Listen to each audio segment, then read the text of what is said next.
नमस्कार. मी भाऊ तोरसेकर. तुम्ही बघत आहात प्रतिपक्ष. मित्रांनो,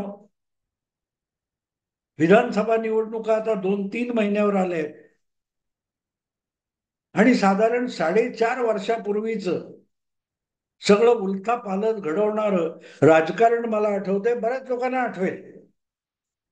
चर्चा करायची गरज वाटणार नाही, पण आठवेल.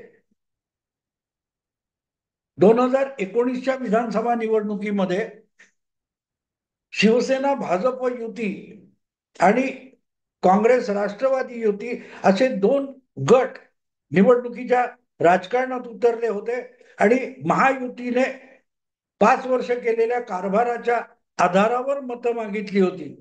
मग ते उद्धव ठाकरे यांच्या नेतृत्वाखालच्या अखंड शिवसेनेचे उमेदवार असोत किंवा फडणवीस यांच्या नेतृत्वाखालचे भारतीय जनता पक्षाचे महायुती उमेदवार असोत, या सगळ्यांनी 2014 ते 19 महाराष्ट्रातला महायुतीचा कारभार आणि देशातला मोदी सरकारचा कारभार याच्या आधारावरच मतं मागितली होती. आणि त्या सगळ्या प्रचारामध्ये त्या प्रचाराचं नेतृत्व करताना महायुतीचं उद्धव ठाकरे सकट महायुतीचं नेतृत्व करताना देवेंद्र फडणवीस परत परत छाती ठोकपणे सांगत होते की मी पुन्हा येईन, मी पुन्हा येईन. कुठच्या तरी कवितेच्या ओळी ते सांगत होते. 2014 नंतरची जी विधानसभा निवडून आली होती आणि सलग 5 वर्ष त्या कारकिर्दीत देवेंद्र फडणवीस मुख्यमंत्री होते, त्या विधानसभेचं अखेरचं अधिवेशन चालू असताना देवेंद्र फडणवीसांनी ही कविता पहिल्यांदा ठणकावून सांगितली होती की मी पुन्हा येईन, मी पुन्हा येईन, मी पुन्हा येईन. आणि मग त्याचा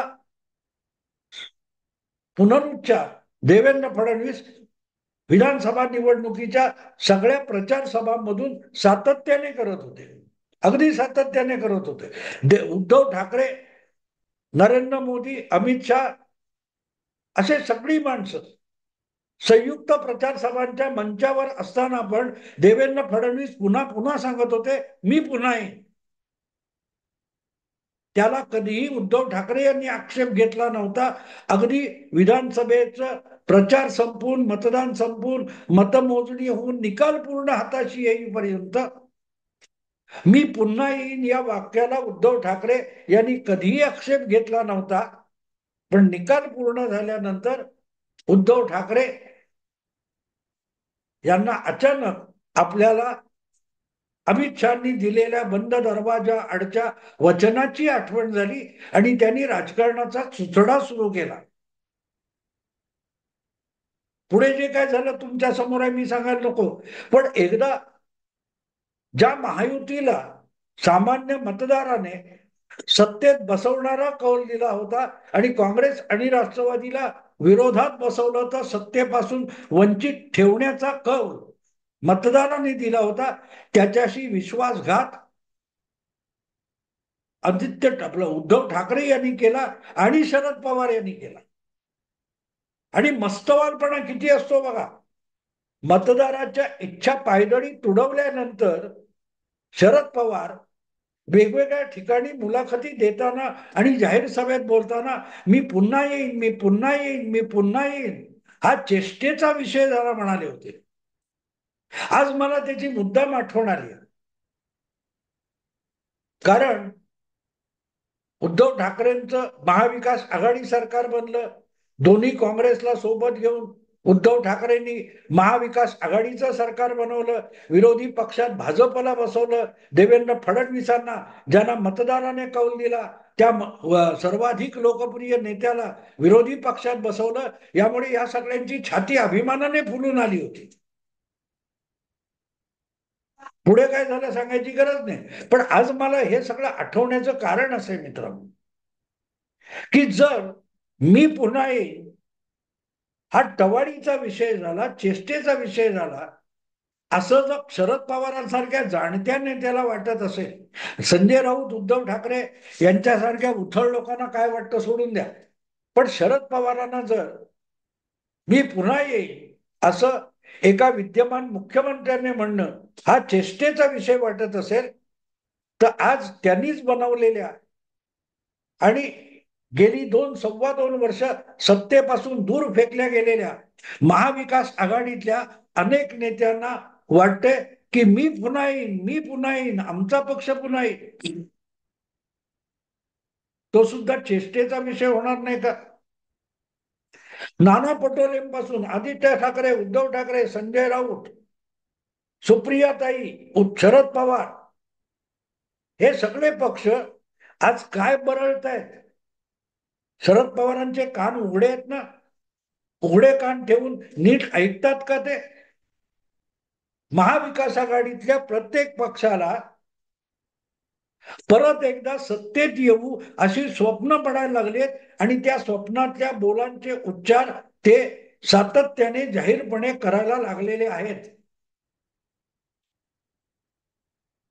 आहेत की नाही? कशी गंमत आहे बघा मित्र.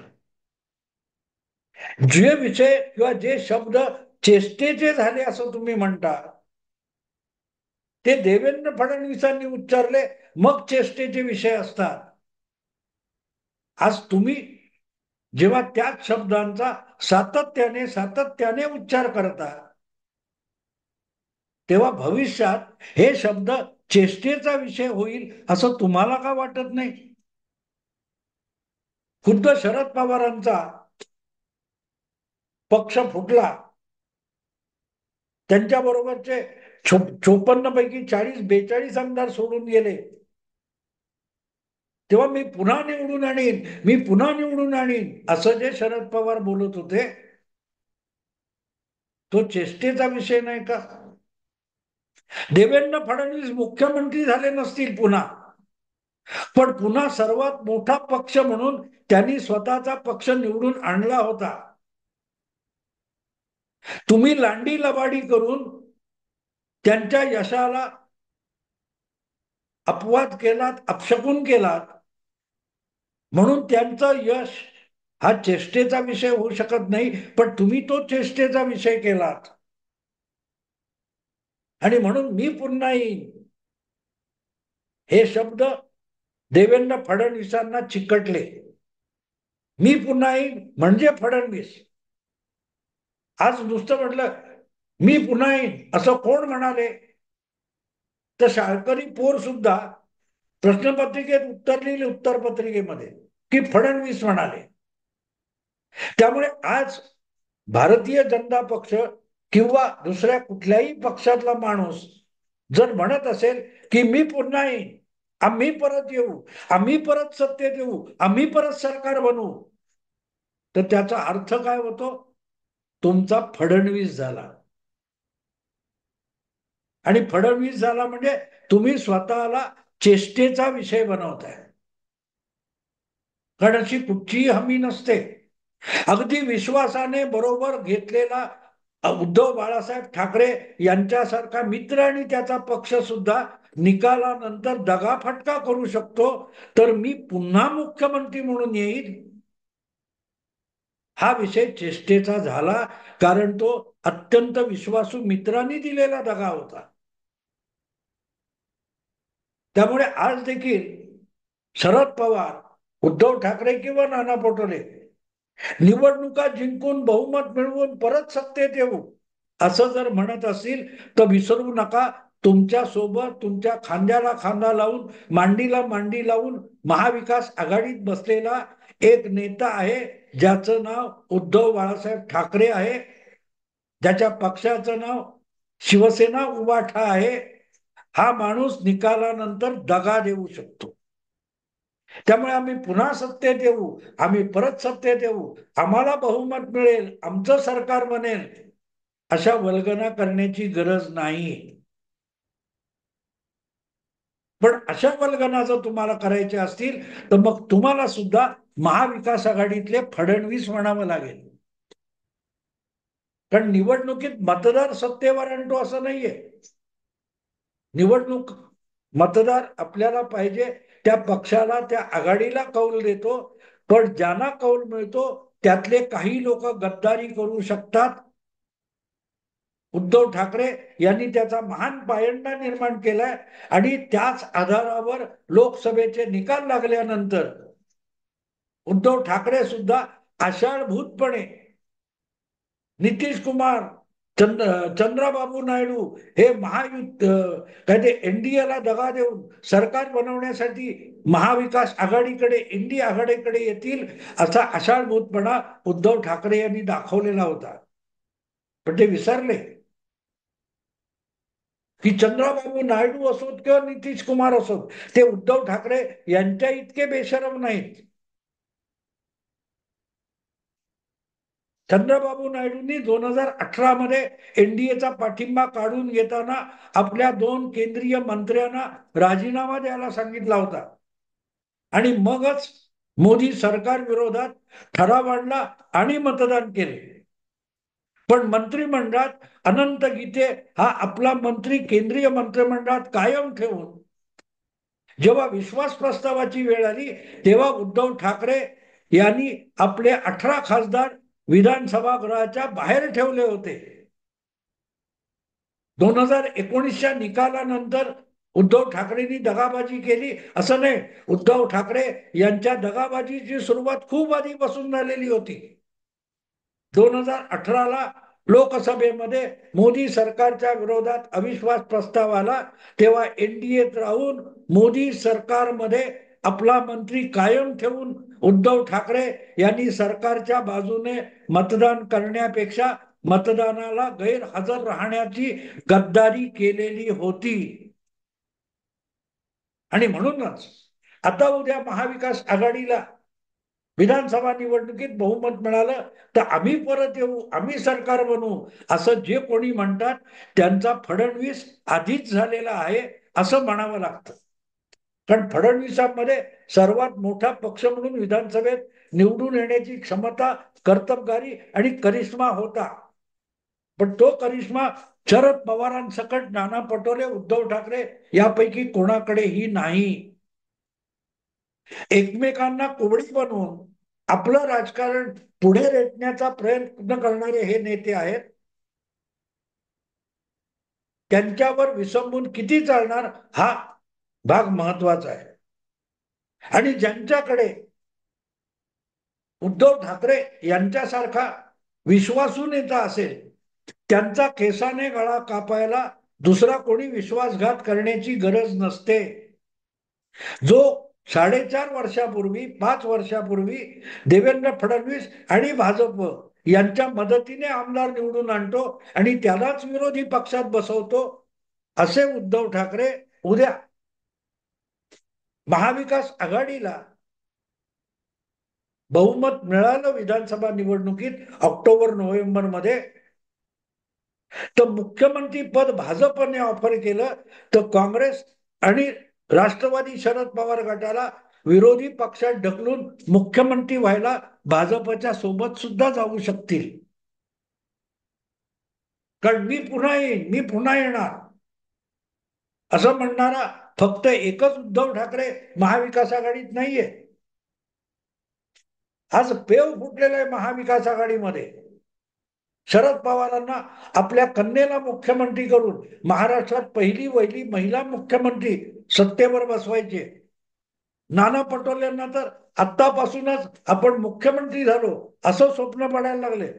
किंबहुना मुख्यमंत्री होण्यासाठीच त्यांनी विधानसभेच्या अध्यक्षपदाचा अवेळी राजीनामा देऊन संपूर्ण महाविकास आघाडीलाच गोत्यात घातलं होतं. कारण महाविकास आघाडीचं सरकार गडगडलं तेव्हा सर्वात निर्णायक पद हे महाविकास आघाडीकडे नव्हतं. त्याचं कारण नाना पटोलेंनी दिलेला राजीनामा.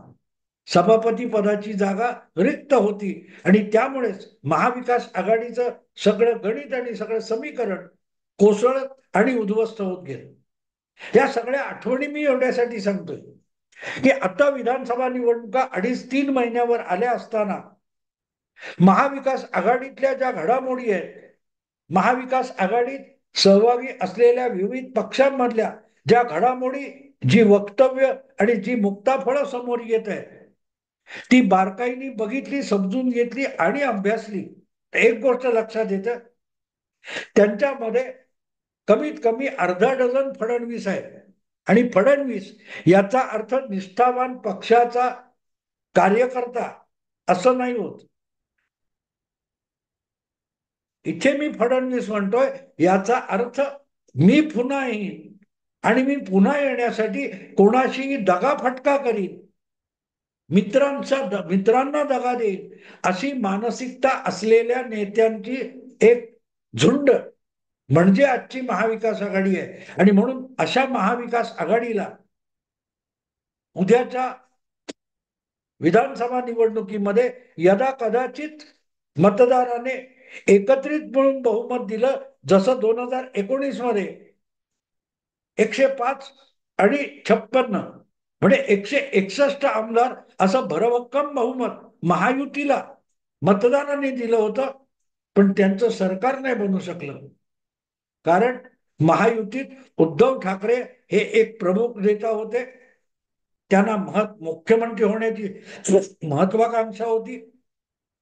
आज महाविकास आघाडीत उद्धव ठाकरे आहेत, त्यांना परत एकदा मुख्यमंत्री होण्याची महत्वाकांक्षा आहे. मात्र दगा द्यायला आज त्यांच्या सोबत भारतीय जनता पक्ष नाहीये. दगा द्यायचाच तो राष्ट्रवादी काँग्रेस, शरद पवार गट किंवा काँग्रेस पक्षाला द्यावा लागेल. त्यामुळे बहुमत मिळवणं एक वेळ सोपं आहे, पण सरकार बनवणं अवघड आहे. आणि म्हणूनच महाविकास आघाडीतले हे जे पुन्हा येईन पुन्हा येईन पुन्हा येईन म्हणणारे नावाचे नसले तरी बिन नावाचे फडणवीस जे आहेत, त्यांना कसं आवरावं याचा शरद पवारांसकट सगळ्याच तीनही पक्षाच्या नेत्यांनी विचार करायला हरकत नाही. मित्रांनो, आता इथेच थांबतो. आवडलं लाईक करा, शेअर करा, सबस्क्राईब करा. नमस्कार.